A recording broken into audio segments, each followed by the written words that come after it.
Damn it. ఏంటిటా కుండబద్దలు కొడతా అట్ట. నమస్కారం, కుండబద్దల ప్రేక్షకులకి స్వాగతం.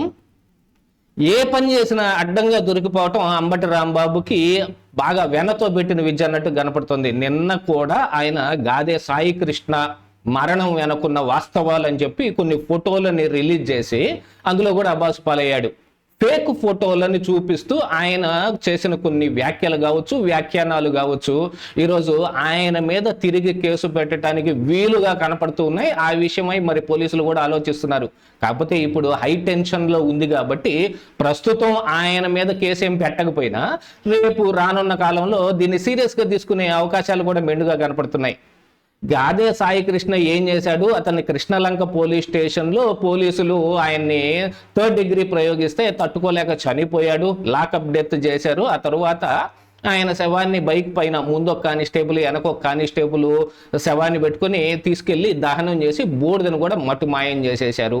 ఇప్పుడు తల్లి ఆరోపణలు కూడా ఏంటి? ఆవిడ కోర్టులో కూడా కేసు వేసింది, హెబియస్ కార్పస్ పిటిషన్ వేసింది. కోర్టు కూడా తగిన ఆదేశాలు ఇచ్చింది. జూన్ 29 లోపు ఈ విషయమై ఖచ్చితంగా తేల్చండి, లేదు బాధ్యులు ఎవరైతే ఉన్నారో వాళ్ళని సస్పెండ్ చేయండి అని.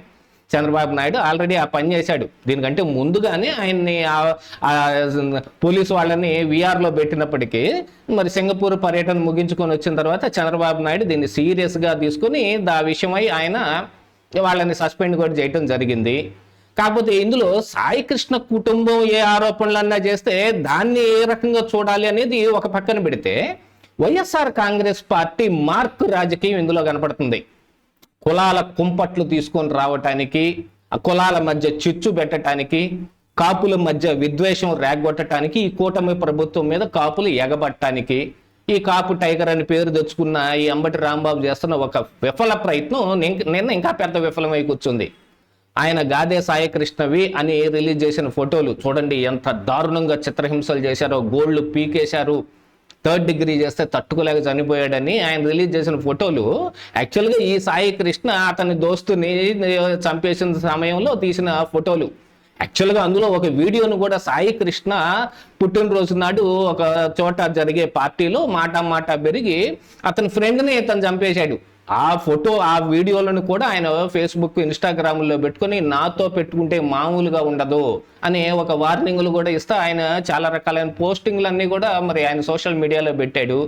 26 ఏళ్ల వయసులో 23 కేసులతోటి పోక్సో కేసుతో సహా ఒక పెద్ద నిందితుడిగా రౌడీ షీట్ కూడా తెరవబడిన ఈ సాయి కృష్ణని మరి కృష్ణలంక పోలీసులు లాకప్ డెత్ చేశారనే ఆరోపణలు అయితే ఇప్పుడు వినిపిస్తున్నాయి. కుటుంబం ఏ రకంగా దీన్ని చూస్తుంది అనే దానికంటే ఇప్పుడు ప్రతిపక్షం ఎలా చూస్తుంది అనే దాని మీదనే దీన్ని ఎక్కువగా చర్చించుకోవాల్సిన పని పట్టింది. ఎంత రౌడీ షీటర్ అయినా సరే అతను కూడా కొన్ని హక్కులు ఉంటాయి. అతను కూడా జీవించే హక్కు ఉంటుంది. ఇలా లాకప్ డెత్ చెయ్యాలని రూల్ ఏం లేదు. అసలు లాకప్ డెత్ జరిగిందా లేదా అనే దాని మీద ఇంకా మరి దానిపైన ఇంకా పూర్తిగా విచారణ జరగాల్సి ఉంది. అది ఇంకా బయటకు రావాలి. కానీ ఓ పక్కన కన్ఫర్మ్ చేస్తూ అంబటి రాంబాబు కొన్ని ఫోటోలు రిలీజ్ చేస్తే ఆ విషయమై ఇప్పుడు అంబటి రాంబాబు మీద కేసు అయ్యే విధంగా కూర్చుంది.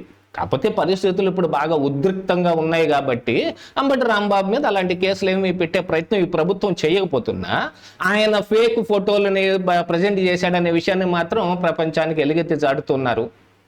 ఇక అసలైన విషయం ఏంటంటే, ఈ అంబటి రాంబాబు కాపు యువకుల మీద ఇదిగో జరుగుతున్న దాష్టీకం అని చెబుతున్న దాంట్లో మరి ఏ సిఐ మీద అయితే ఆరోపణలు చేస్తున్నాడో ఆయన కూడా కాపు కులానికి చెందిన వాడే.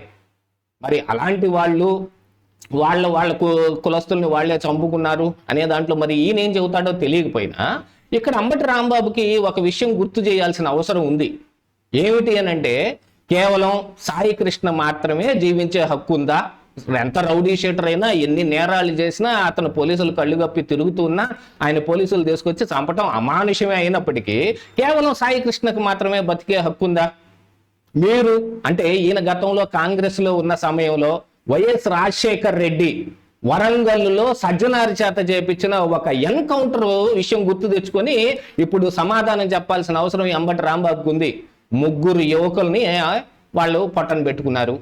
యాక్చువల్గా ఇది ఫేక్ ఎన్కౌంటరే అనేది కూడా దాదాపుగా ప్రూవ్ అయినంత పని అయినప్పటికీ కానీ ప్రజల్లో ఉన్న ఈ ఆగ్రహావేశాలు, ఇద్దరు యువతల మీద యాసిడ్ చెమ్మి వాళ్ళ జీవితాలు నాశనం చేయటం, ఓ పాపకి కంటి చూపు కూడా కోల్పోవడం, ఇలాంటివన్నీ కూడా జరిగినాయి. మరి దాన్ని కూడా ఇలాగనే ఎందుకు చూసుకోలేకపోతా ఉన్నాడు? ఆయన ప్రభుత్వంలో ఆయన అప్పుడు కాంగ్రెస్ పార్టీలో రాజశేఖర రెడ్డి కింద పనిచేస్తానే ఉన్నాడు అంబటి రాంబాబు. విషయమై సమాధానం చెప్పాలి కదా. మరి ఆ ఎన్కౌంటర్ సంగతి ఏమిటి అని ప్రశ్నిస్తే దానికి సమాధానాలు ఏముండవు. దీన్ని ఒకటే రకంగా చూస్తారా? పోలీసులు అమానుషం. మరి ఆ రోజు సజ్జనార్ది కూడా పోలీసులు అమానుషమే. ఎవరినైనా సరే లాకప్ డెత్ చేయడము, లేకపోతే ఫేక్ ఎన్కౌంటర్ చేయటం, ఇదంతా అంతా అమానుషం కిందకే వస్తుంది.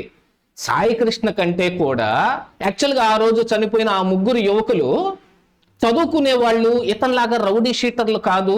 ఏదో ఉద్రేకంలోనో ఆవేశంలోనో లేదు, కావాలని ప్లాన్ చేసినప్పటికీ వాళ్ళకి జీవించే హక్కు లేదా? వాళ్ళను కూడా మరి చట్టపరంగా శిక్షించాల్సిన అవసరం ఉందా, లేకపోతే పోలీసులు ఎన్కౌంటర్ చేసి పాడేయాల్సిన అవసరం ఉందా? ఆ రోజు ప్రభుత్వానికి పేరు రావటం కోసం మీరందరూ ఆ పని చేశారు. ఆ తరువాత దిశ ఎన్కౌంటర్లోనూ దాదాపుగా ఇలాంటి ఎన్కౌంటర్లన్నీ పెద్ద ఫేకేననేది తెలిసిపోతా ఉంది. మొన్ననే మరి తమిళనాడులో కూడా ఇలాంటి లాకప్ డెత్, కరోనా సమయంలో జరిగిన 2 మరణాల మీద ఫైనల్ జడ్జిమెంట్ వర్డిక్ట్ వచ్చిన తర్వాత ఏం జరిగిందనే చూసాం. దీనికి పోలీసులు ఏ రకంగా బాధ్యత వహిస్తారు, వాళ్ళకి న్యాయస్థానాలు ఏ రకంగా శిక్షలు విధిస్తాయనే దానికంటే అసలు మీ రాజకీయం ఏమిటి? మీరు అధికారంలో ఉన్నప్పుడు యథేచ్ఛగా ఎవరిని పడితే వాళ్ళని చంపేస్తారు. వైసీపీ అధికారంలో ఉన్న సమయంలో ఎప్పుడో 2008లో జరిగిన వరంగల్ ఎన్కౌంటర్ దాకెందుకండి? మరి వైసీపీ అధికారంలో ఉన్న సమయంలో పోలీసులు ఎంత అమానుషంగా ప్రవర్తించారో అనే విషయం తెలీదా? ఒక కుర్రాడికి కూర్చోబెట్టి పోలీస్ స్టేషన్లో గుండు కొడితే నేను నక్సలైట్లో కలిసిపోటాన్న పర్మిషన్ ఏంటని రాష్ట్రపతికి లేఖ పెట్టుకోవాల్సిన పరిస్థితి ఎందుకు వచ్చింది? అది మీ ప్రభుత్వంలో మీ పోలీసులు చేసిన పని కాదా? దానికి ఏం చెబుతాడు అంబటి రాంబాబు? తెలియదు. మాస్క్ అడిగిన పాపానికి డాక్టర్ని ఏ రకంగా హింసించారు? ఆయన తీసుకెళ్లి మెంటల్ వార్డు అని ఒక మెంటల్ హాస్పిటల్లో వేసి పిచ్చి ఎక్కటానికి మందులు ఇప్పించిన మహాగనులు కదా మీరందరూ. వీటన్నిటికీ ఏం సమాధానం చెబుతారు? కేవలం గాదే సాయి కృష్ణ విషయంలోనే మీకు హక్కులన్నీ గుర్తొస్తాయా?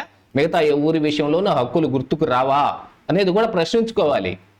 ఇలాంటి వ్యవహారాలతోటి రాజకీయం చేయటం కంటే పార్టీ మూసేసి ఇంట్లో మెదలకుండా కూర్చోవటం చాలా ఉత్తమం. ఏదైనా ప్రజల్లో అన్రెస్ట్ వచ్చిన సమయంలో దాన్ని వాడుకుంటానికి ప్రతిపక్షాలు ఖచ్చితంగా ప్రయత్నం చేస్తాయి. కానీ దానికి కులాల కుంపట్లు పెట్టడానికి, దాన్ని ఎగదొయ్యటానికి ఫేక్ ఫోటోలను తీసుకొచ్చి వాటిని చూపిస్తూ భయభ్రాంతులకు గురి చేసి ప్రజలందరినీ వాళ్లలో ఆగ్రహావేశాలు పెంచటానికి దీన్ని కాన్స్పిరసీ అంటారు, అంటే కుట్ర అంటారు. ఇదంతా అంబటి రాంబాబు కుట్రాపూరితంగానే చేసింది.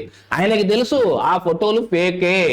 ఎందుకంటే ఆ ఫోటోలు గాదే సాయి కృష్ణవే అయితే అది తీసింది ఎవరు, అది ఎప్పుడు తీశారు, వాళ్ళు అక్కడ ఏం చేస్తున్నారు, ఈ వ్యవహారాలన్నీ బయటకు వస్తాయి. కాకపోతే అది ఇమీడియట్ గా సోషల్ మీడియాలోనే బయటపడిపోయింది. అది గాదే సాయి కృష్ణ చేసిన అఘాయిత్యంలో తాలూకు ఫోటోలు తప్ప ఆయన జరిగింది కాదు అని. వీటన్నిటితోటి ఇప్పుడు అంబటి రాంబాబు అడ్డంగా బుక్ అయిపోయాడు. ఈ రోజు కాకపోయినా సరే మరొక రోజు ఈ కేసును ఖచ్చితంగా ఎదుర్కోవాల్సిన పరిస్థితి ఉంది ఆయనకి. ఇదే ఈ రోజు కుండబద్దలు.